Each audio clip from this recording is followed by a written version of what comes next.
చేసే ముందుగా చిన్న ప్రార్థన చేసుకుందాం. ప్రేమగల మా పరలోక తండ్రి, నీ పరిశుద్ధ నామానికి స్తుతి స్తోత్రాలు చెల్లిస్తున్నాం. నీ వాక్యాన్ని మాకు అందించి మమ్మల్ని ఆశీర్వదించి మీ నామాన్ని కనపరుచుకోమని ఈ విషయంలో కృప అనుగ్రహించారని నమ్మి స్తుతిస్తూ యేసుక్రీస్తు నామాన్ని బట్టి అతి వినంగా వేడుకున్నాను నా ప్రియ పరలోక తండ్రి. ఆమేన్. దేవుని యొక్క పరిశుద్ధ నామములో మీకు అందరికీ కూడా నా హృదయపూర్వక వందనాలు తెలియజేసుకుంటున్నాను. ప్రభు కృపను బట్టి మీరు క్షేమంగాను ఆరోగ్యంగా ఉన్నారని ఆ తండ్రిని నేను హృదయపూర్వకంగా స్తుతిస్తున్నాను. ఈరోజు వాక్యాన్ని ధ్యానం చేసే దానికోసం పరిశుద్ధ గ్రంథంలో నుంచి కొరింథీయులకు రాసినటువంటి మొదటి పత్రిక మొదటి అధ్యాయము 11వ వచనాన్ని చదువుకుందాం. కొరింథీయులకు రాసిన మొదటి పత్రిక మొదటి అధ్యాయము 11వ వచనం. నా సహోదరులారా, మీలో కలహములు కలవని మిమ్మును గూర్చి క్లోయే ఇంటి వారి వలన నాకు తెలియవచ్చును. ఈరోజు వాక్యం యొక్క అంశాన్ని మనం గమనించినట్లయితే పచ్చగా ఉన్నటువంటి క్లోయే కుటుంబం, పచ్చగా ఉన్నటువంటి క్లోయే కుటుంబం, క్లోయే యొక్క కుటుంబము పచ్చగా ఉన్నది అనేటువంటి అంశాన్ని మనము పరిశుద్ధాత్మ ద్వారా ధ్యానం చేస్తాం. క్లోయే అనే మాటకు అర్థము పచ్చగా, ఇంకొక అర్థము లేత గడ్డిపోస. పచ్చగా అన్నటువంటి దాని గురించి ఈమె జీవితంలో ఈ యొక్క క్లోయే యొక్క కుటుంబ విషయాలను బట్టి మనము అనేక విషయాలు తెలుసుకునేందుకు దేవుడు మనకు కృపను అనుగ్రహింప చేయునుగాక. క్లోయే అన్నటువంటి ఈమె కొరింథీ పట్టణంలో ఉన్నది. ఈ ఇంటి వారు కొరింథీ సంఘములో సభ్యులుగా ఉంటున్నారు. వీరు ప్రభువును విశ్వసించిన వారుగా ఉంటున్నారు. ఈ క్లోయే యొక్క కుటుంబము పచ్చగానే ఉన్నారు. పచ్చదనము అనేటువంటిది గమనిస్తే ఆశీర్వాదానికి సూచన. 128వ కీర్తనలో మనం గమనిస్తే ఆశీర్వదింపబడిన కుటుంబం ఈ విధంగా ఉంటుందని, ఆ కుటుంబంలో భర్త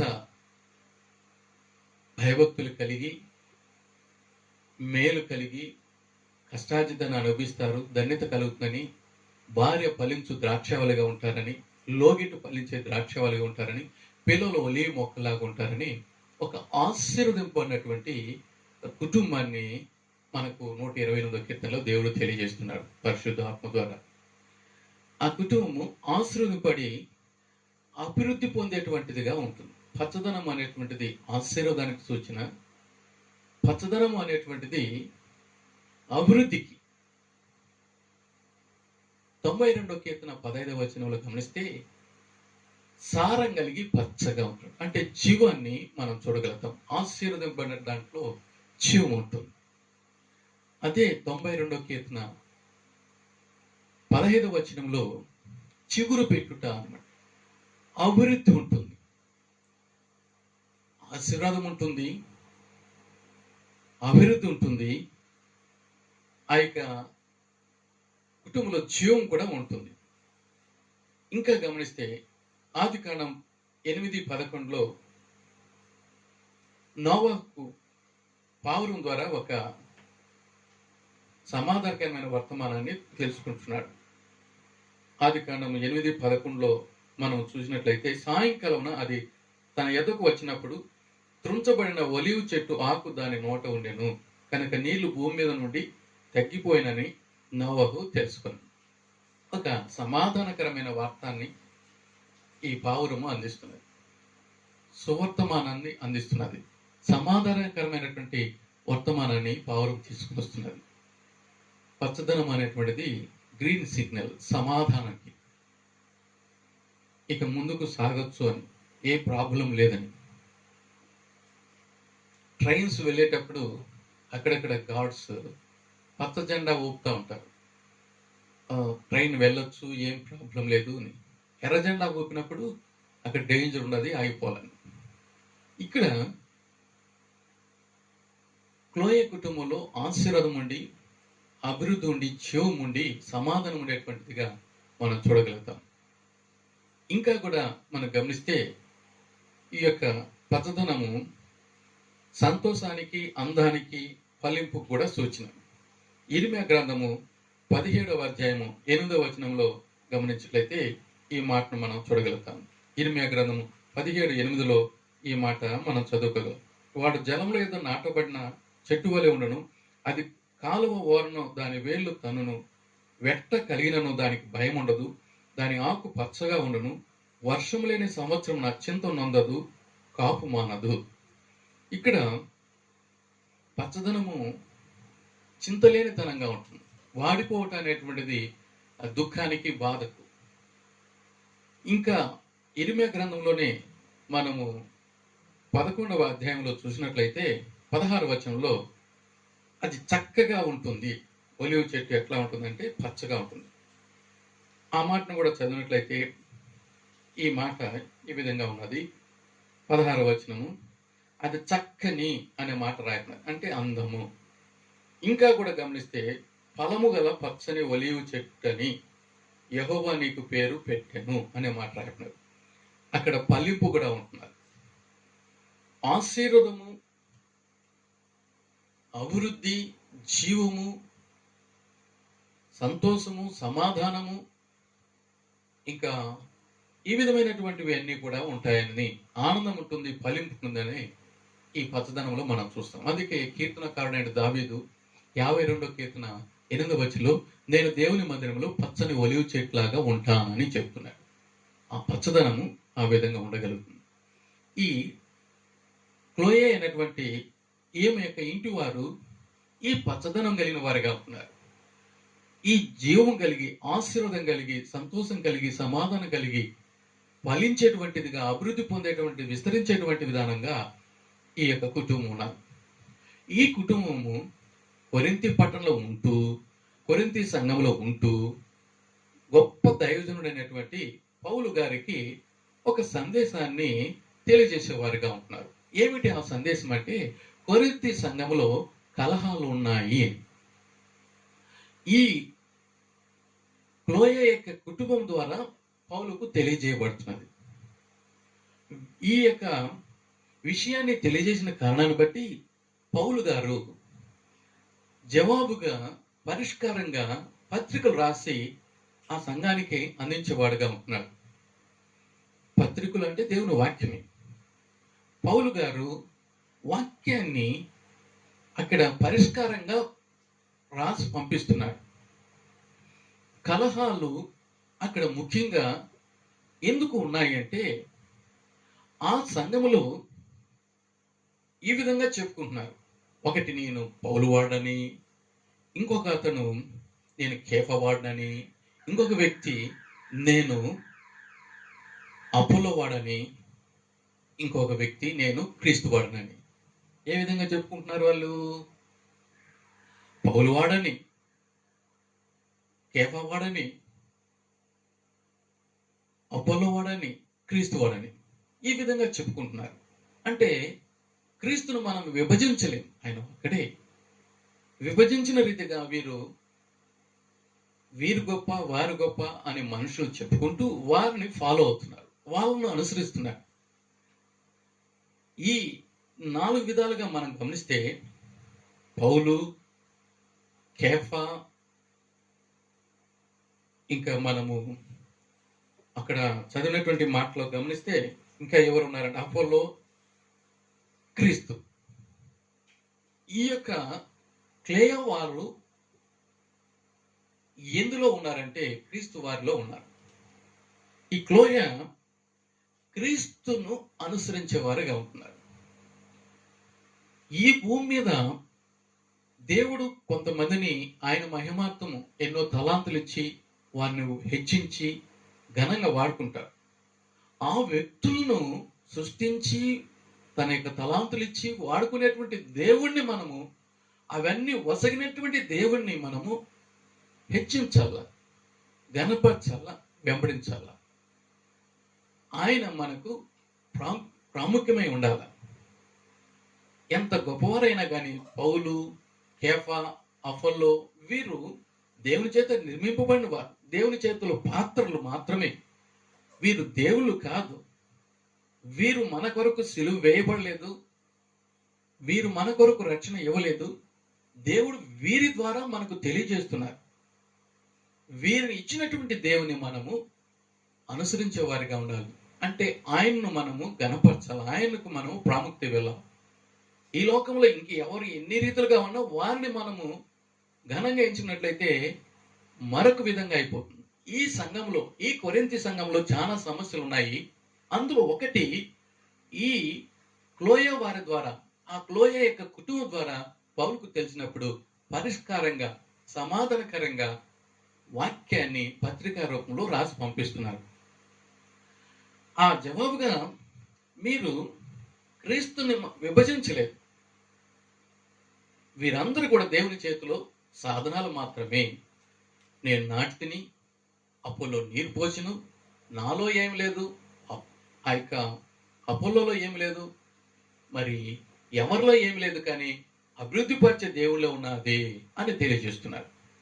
ఈ విధంగా ఎవరు కలిగిన వారుగా ఉంటారంటే, ఆత్మలో ఎదగలేనటువంటి వారు,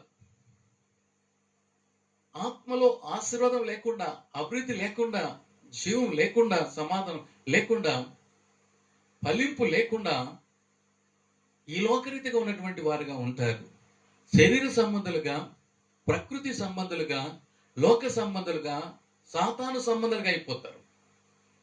క్రీస్తుకు దూరమైన వారుగా ఉంటారు.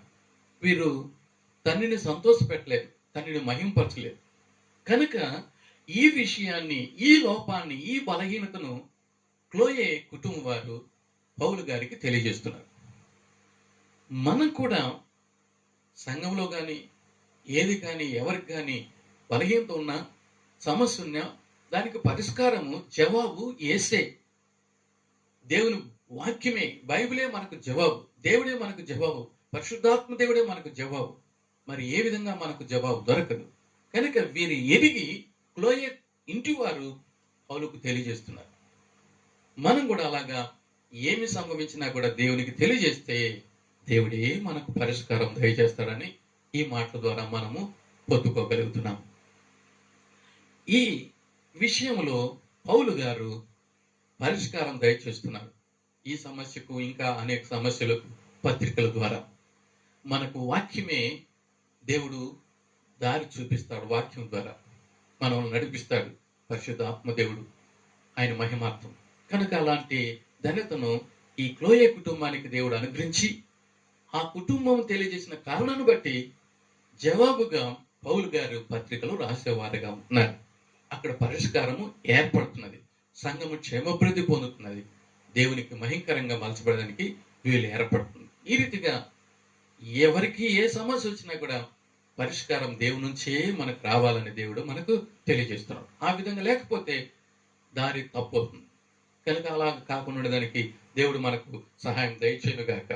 ఇక్కడ మరి పౌలు వారని, కేఫ వారని, అపోలో వారని, క్రీస్తు వారని ఈ విధంగా తెగలు కాకుండా, ప్రభువును విభజించే వారు కాకుండా, అందరూ ఒకటి కావాలని, అందరూ దేవుని బిడ్డలుగా, అందరూ క్రీస్తు బిడ్డలుగా, ఆత్మ సంబంధులుగా, పరలోక సంబంధులుగా, దేవుని బిడ్డలుగా జీవించాలని ఈ మాటను దేవుడు మనకు తెలియజేసేవాడుగా ఉంటున్నాడు. అలాంటి ధన్యతను మన జీవితాల్లో మనం పొందుకోవడానికి పరిశుద్ధాత్మ దేవుడు కృపను అనుగ్రహింప చేయనుగాక. దేవునికి మహిమ కలుగునుగాక. ఒకసారి ఒక విశ్వాసి ఏ సంఘము మంచి సంఘము, ఏ సంఘము పరలోకం చేరుతుంది అని ఆలోచన చేస్తూ, దేవుడా నాకు దారి చూపించు అని ఆలోచన కలుగుతూ అలాగనే నిద్రపోయాడు. నిద్రలో కల వచ్చింది. ఆ కలలో ఇతడు పరలోకానికి వెళుతున్నాడు. పరలోకానికి వెళ్ళినప్పుడు చాలా సంతోషమైనది. ఆ పరలోకంలో ఎవరెవరు ఉంటారు అని ఆలోచన చేసి అక్కడ ఉన్నటువంటి దేవదూతను అడుగుతున్నాడు, అయ్యగారు, ఈ పరలోకంలో పలానా సంఘం వారు ఉన్నారా అని ఒక సంఘం పేరు ఆ వ్యక్తి అడుగుతున్నాడు. ఆ దూత ఏమని చెప్తున్నారంటే, ఆ సంఘస్థులు ఎవరు లేరు ఇక్కడ అని. అయ్యో, మంచి సంఘమే, ఆ సంఘస్థులు ఇక్కడ లేరా, ఇక్కడ లేకపోతే నరకానికి పోయినారా, అయ్యో అని అనుకుంటున్నారు. తర్వాత ఇంకొక సంఘాన్ని గురించి అడిగారు, ఆ సంఘస్థులు ఇక్కడ ఉన్నారా అని. వాళ్ళు కూడా లేరు. అయ్యో, వాళ్ళు కూడా లేరా. వాళ్ళు కూడా నరకానికి పోయినారా? ఈ విధంగా అన్ని సంఘాల పేర్లు చెప్తూ వచ్చినాడు. ఆ సంఘం లేదు, ఆ సంఘం లేదు, ఆ సంఘస్థులు లేరు అని దేవదూత చెప్తూ ఉన్నాడు. ఆఖరికి ఈయనకి ఏమి డౌట్ వచ్చిందంటే, ఏ సంఘం కూడా ఇక్కడ లేదా? ఇంక అందరూ నరకానికి పోయినారా? ఇంకెవరుబ్బా పరలోకానికి వచ్చేది? ఇంకెవరు పరలోకం ఉండేది అని అనుకుంటూ దూతను అడుగుతున్నాడు. ఇంకా అసలు ఎవరున్నారు ఇక్కడ అంటే, క్రీస్తు సంఘస్థులు ఉన్నారు అని దేవదూత చెప్పాడు. క్రీస్తు సంఘస్థుల పలానా సంఘము, పలానా సంఘం, పలానా సంఘం, ఆ సంఘం, ఈ సంఘం, ఏ సంఘము కాదు కానీ క్రీస్తు సంఘమే, క్రీస్తు కలిగినటువంటి సంఘమే ఇక్కడ ఉన్నారు పరలోకములు అని చెప్పినప్పుడు అతడు బహుగా సంతోషించాడు. ఓహో, ఎవరి పేర్లు కాదు, క్రీస్తు పేరే ఉండాలా? ఎవరికి మహిమ కాదు, దేవునికే మహిమ ఉండాలా? ఎవరికి సంబంధించింది కాదు, దేవునికి సంబంధించిందే ఉండాలా అని అప్పుడు అర్థం చేసుకోగలిగాడు. ఆ విధంగా మనం కూడా అర్థం చేసుకొని క్రీస్తును కలిగిన వారుగా, క్రీస్తు సంబంధులుగా, క్రీస్తు మన జీవితంలో ఉండి మనం పచ్చగా ఉన్నటువంటి రీతిగా, కీర్తనకారుడు ఏ రీతిగా, నేను దేవుని మందిరములో పచ్చని ఒలీవ చెట్టులాగా ఉంటాను అని చెప్పిన రీతిగా మనం కూడా ఉండాలని దావీదు కోరుకున్నాడు.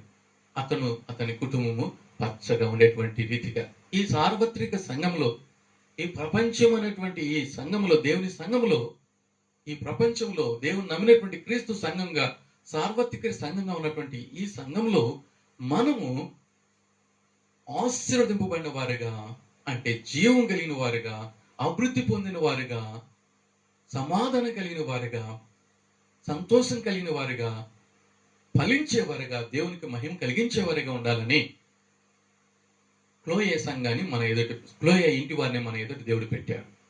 క్లోయే ఇంటి వారు ఆత్మీయంగా ఎదిగిన వారుగా, ఆశ్రమపడిన వారుగా, ఫలింపు పొందిన వారుగా వారు ఉంటూ అందరూ ఈ రీతిగా ఉండాలని వారు కోరుకొని ఆ సంఘంలో ఉన్నటువంటి లోపాన్ని, బలహీనతను చక్కపరచాలని పౌలు గారికి తెలియజేసేవారుగా ఉన్నారు. పౌలు అక్కడ సమాధానాన్ని అందించేవాడుగా ఉంటున్నాడు, పరిష్కారం దయచేసేవాడుగా ఉంటున్నాడు పరిశుద్ధాత్మ ద్వారా. అలాగే మన జీవితాలు కూడా పరిశుద్ధాత్మ దేవుడు కృపను అనుగ్రహింప చేయునుగాక.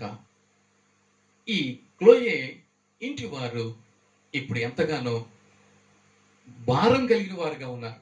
అందరూ క్రీస్తు వారిగా ఉండాలని ఆశ కలిగిన వారుగా ఉన్నారు. వారి ఆశను దేవుడు తీరుస్తున్నారు. వారి భారాన్ని దేవుడు తప్పించి వారికి ఆదరణ కలిగించేవాడుగా ఉంటున్నారు.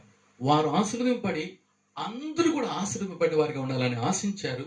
వారు ఆ విధంగానే కోరుకున్న రీతిగానే దేవుడు కృపను ప్రసాదించేవారుగా ఉంటున్నారు. ఇదే రీతిగా మన కుటుంబాలు కూడా క్లోయే కుటుంబంలాగా పచ్చగా ఉండేదానికి దేవుడు మనకు కృపను అనుగ్రహింప చేయునుగాక. లోకంలో నమ్మిన ప్రతి బిడ్డ కూడా పచ్చగా ఉండేటువంటి ధన్యతను దేవుడు ప్రసాదింప చేయునుగాక. ఎవరు కూడా ఆశీర్వాదాన్ని పోగొట్టుకోకూడదు, శాపానికి గురి కాకూడదు.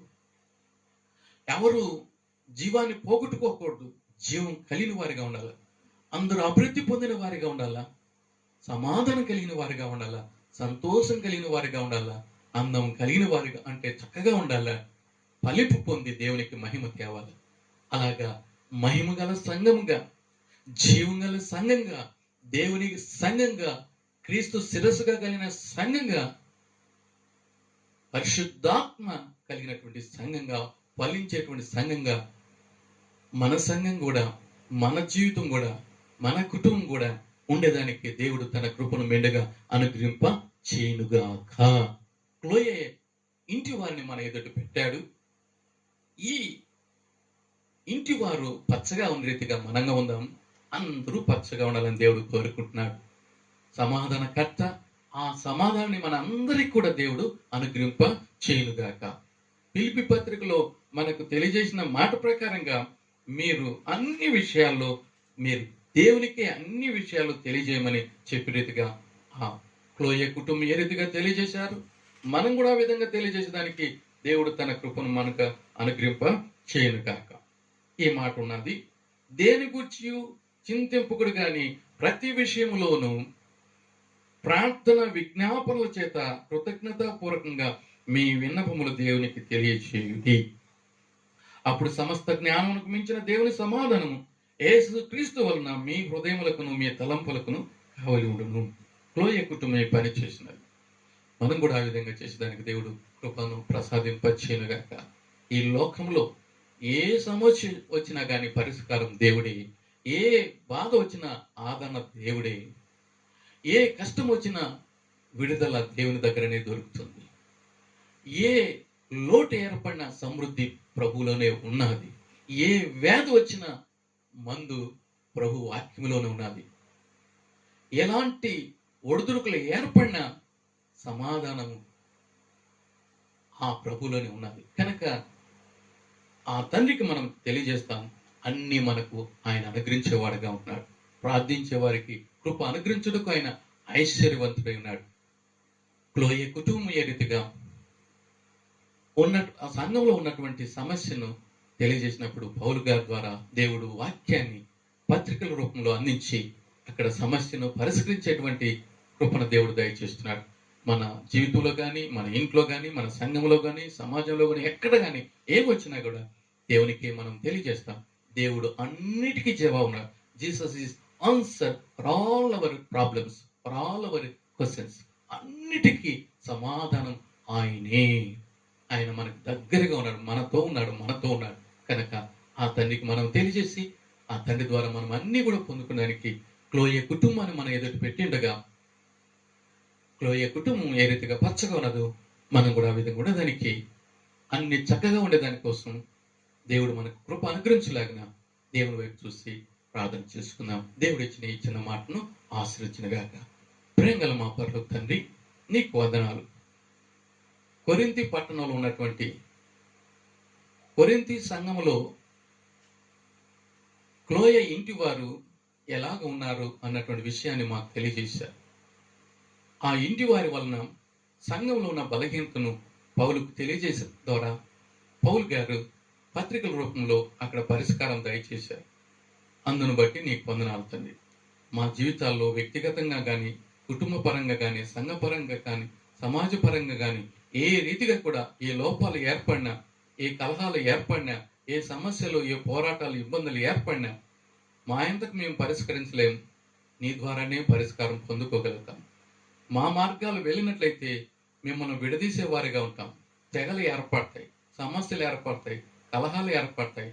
అక్కడ మరి వ్యక్తులకు ప్రాముఖ్యత ఉంటుంది, నిన్ను పక్కన పెట్టిన వారిగా అవుతాం. అలా కాకుండా దేవా, అన్నిటికీ కేంద్రం మీరే, అన్నిటికీ ప్రముఖ స్థానం మీరే, అన్నిటికీ అధ్యక్షుడు మీరే, సమస్తానికి ఆధారభూతుడు మీరే.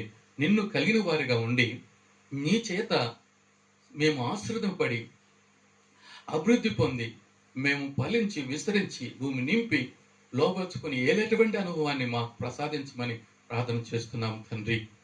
మీ బిడ్డమైన మేము క్లోయ కుటుంబాన్ని మాకు ముందర పెట్టి ఉండగా మా కుటుంబాలు కూడా, మేము కూడా, మా సంఘాలు కూడా, మా కుటుంబాలు, మా జీవితాలు పచ్చగా ఉండేటట్లుగా, నీకు మహిమ కలిగించేటట్లుగా కృపను ప్రసాదించమని వేడుకున్నాను తండ్రి.